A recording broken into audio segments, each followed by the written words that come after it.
Good evening বন্ধুরা, আজকে আমি বানাবো সুস্বাদু দই চিকেন।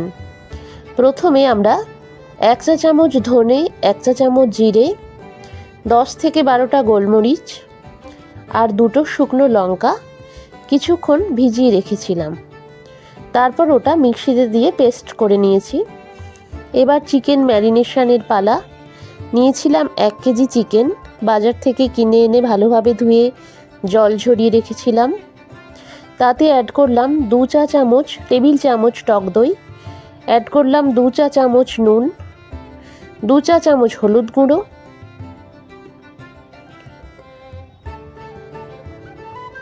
1 চা চামচ লঙ্কা গুঁড়ো,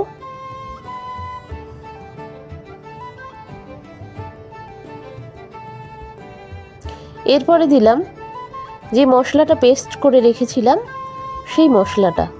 তারপর ভালোভাবে সুন্দর করে মশলাগুলো আর টক দইটা চিকেনের সাথে ভালোভাবে মাখিয়ে নিলাম, অর্থাৎ সুন্দরভাবে ম্যারিনেশন করলাম। যত ভালোভাবে মাখানো হবে টেস্টটা তত বেশি এনহ্যান্স হবে। তাই কিছুটা সময় নিয়ে সুন্দর করে চিকেনটা মাখিয়ে নিচ্ছি। এরপরে অ্যাড করলাম 1 টেবিল চামচ সর্ষের তেল। ওই তেলটা দিয়ে ভালোভাবে চিকেনটা মাখিয়ে নিয়ে আমরা একটা কাভার দিয়ে দিলাম, দিয়ে আধ ঘন্টা চিকেনটা ম্যারিনেশনে রাখলাম। আপনারা দেখুন বন্ধুরা, ওদিকে ওভেন অন করে তাতে কড়াই বসালাম। কড়াইতে সর্ষের তেল দিয়ে গরম করলাম, দিলাম 2টো গোটা শুকনো লঙ্কা ফোড়ন, আর দিলাম জিরে ফোড়ন আর গোটা গরম মশলা, এলাচ, দারুচিনি ও লবঙ্গ ফোড়ন। এলাচ দিয়েছি 4টে, ফাটিয়ে নিয়েছি যাতে ফ্লেভারটা সুন্দরভাবে বেরোয়। এতে আমরা অ্যাড করলাম মোটামুটি 20টা মতো রসুনের কোয়া, যেটা পেস্ট করে নিয়েছিলাম। এরপরে অ্যাড করব পেঁয়াজ কুচি। পেঁয়াজ নিয়েছিলাম গোটা পেঁয়াজ 6টা, যেটা স্লাইস করে আমরা কেটে নিয়েছি। আর অ্যাড করলাম আদা বাটা। আদা নিয়েছিলাম 6 ইঞ্চির টুকরো। এরপর আদা বাটা, রসুন বাটা আর স্লাইস করা পেঁয়াজগুলো ভালোভাবে ভাজতে থাকলাম।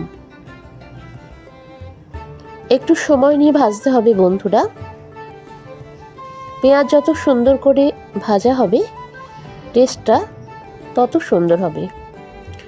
বেশ কিছুক্ষণ ধরে পেঁয়াজটা ভাজছি, তার সাথে আদা রসুনের পেস্টও ভাজা হচ্ছে, আর ওতে গরম মশলার ফ্লেভারগুলোও ঢুকছে। পেঁয়াজটা বেশ কিছুক্ষণ নাড়তে থাকছি। নাড়তে নাড়তে যখন ট্রান্সপারেন্ট হয়ে আসবে তখন আমরা ওর মধ্যে ম্যারিনেশন করা চিকেনটা অ্যাড করে দেব। আপনারা দেখতে থাকুন বন্ধুরা, কমেন্ট করে জানাবেন কীরকম লাগছে। আর তার সাথে সাথে লাইক, শেয়ার আর সাবস্ক্রাইব করতে ভুলবেন না যেন। এদিকে পেঁয়াজটা ভাজছি, একটু সময় লাগছে,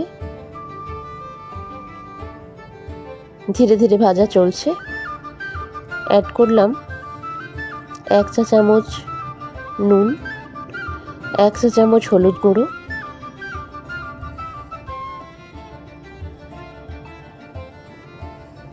এরপরে দিলাম একটা ক্যাপসিকাম, যেটা কুচি করে কেটে রেখেছিলাম, আর একটা টমেটো, সেটাও কুচি করে কেটে রেখেছিলাম। এরপর সবগুলো ভালোভাবে নাড়তে থাকলাম। মশলাটা কষানো হয়ে এসেছে। মশলাটা কষানো হয়ে যাওয়ার পর একটা গোল্ডেন রং এসেছে, তেলটাও হালকা ছেড়ে ছেড়ে আসছে। এরপর আমরা ম্যারিনেশন করা চিকেনটা ওর মধ্যে অ্যাড করে দেব।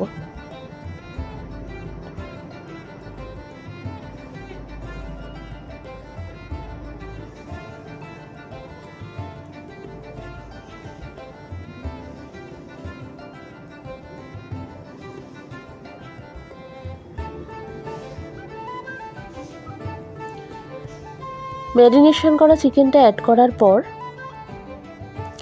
সমস্ত মশলার সাথে ভালোভাবে মিশিয়ে নিয়ে সুন্দরভাবে নাড়তে হবে।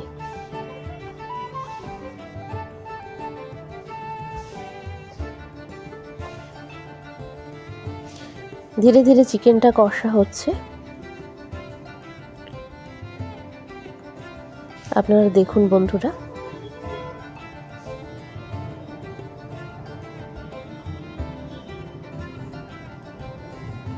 চিকেন কষতে কষতে জিভে জল এসে যাচ্ছে, বেশ ইয়ামি হবে মনে হচ্ছে।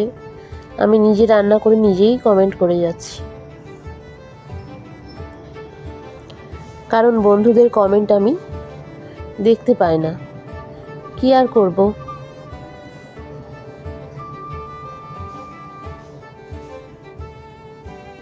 ভালোভাবে চিকেনটা কষছি, মশলার সাথে ভালোভাবে মিশিয়ে নাড়াচাড়া করছি। এইভাবে বেশ কিছুক্ষণ কষতে হবে। মাঝে মাঝে কাভারটা চাপা দিয়ে দেবো, 5-10 মিনিট রেখে তারপর আবার খুলে কষতে থাকবো। এইভাবে লো টু মাঝারি আঁচে আমরা 15 থেকে 20 মিনিট মতো কষতে থাকবো।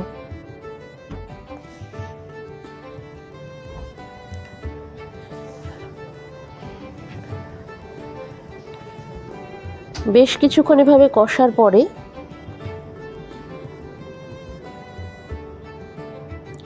যখন তেলটা ছেড়ে আসবে তখন আমরা একটা কাভার দিয়ে প্রায় 20 মিনিটস মতো মাঝারি আঁচে চাপা দিয়ে রাখবো। দেখুন কালারটা কি সুন্দর চেঞ্জ হয়ে এসেছে।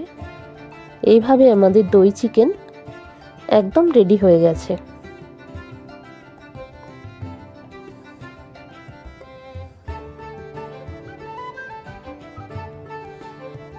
কাভার দিয়ে আমরা বেশ কিছুক্ষণ ফুটিয়ে নেব।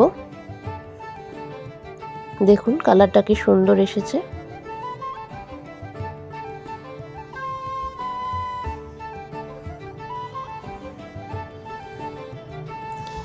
দই চিকেন বানানো একদম শেষের পথে।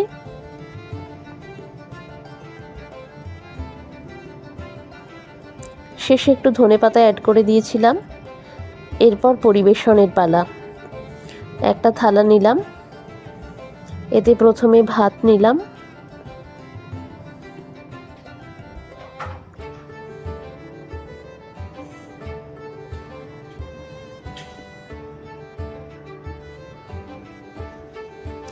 তারপর অ্যাড করলাম একটা লেবুর টুকরো আর স্লাইস করা পেঁয়াজ।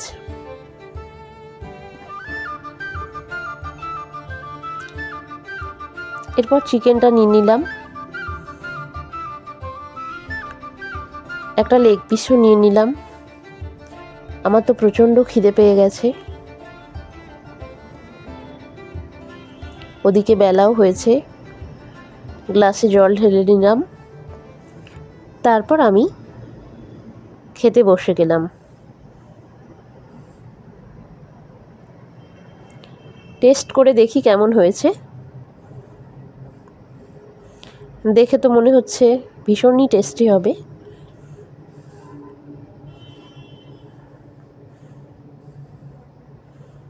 আপনারাও এইভাবে বানাবেন বন্ধুরা, দেখবেন খুব টেস্টি হবে। আমার তো খুবই ভালো লেগেছে। তাহলে আজকে এই পর্যন্তই।